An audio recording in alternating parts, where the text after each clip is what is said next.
కల్తీ care of address Jagan Reddy గారే, అది అందరికీ తెలిసిందే. కల్తీనే కాదు, కల్తీ నెయ్యి అనుకున్నారు ప్రజలు, మేమంతా అనుకున్నాం అనుమానం వస్తే, కానీ అక్కడ నెయ్యే లేదు. వారు ఎవరైతే సప్లై చేసినారో వాళ్ళకి డైరీలు లేవు. మరి ఎంత స్కామ్ జరిగిందో, కలియుగ దైవం వెంకటేశ్వర స్వామి మీద కూడా దోచుకున్నారంటే ఎంత దిగజారిపోయారు. డబ్బు అంటే ఏ విధంగా కకృతి పడ్డారో మనం చూసాం. అన్నీ దోచుకున్నారు.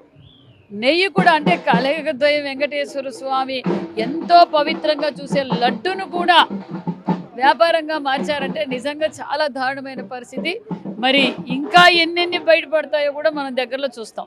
యాన్యువల్ ఫ్యాక్ట్ లేదని సిట్ నివేదిక ఇచ్చింది. వైసీపీ ప్రస్తుతం ఆరోపణలు కూడా చేస్తుంది, కావాలంటే రాద్ధాంతం చేస్తుంది టీడీపీ. సిట్ ఏం చెప్పిందండి? సిట్ ఏం చెప్పింది? నెయ్యే లేదు, కెమికల్స్తో తయారు చేశారు. పామాయిల్లో కెమికల్ కలిపి నెయ్యిలా దాన్ని చూపించారే తప్ప నెయ్యే లేదని చెప్పారు. ఇంకా ఆయన చెప్పుకోవడానికి అసలు ఏమీ లేదు. ఇంకా దాని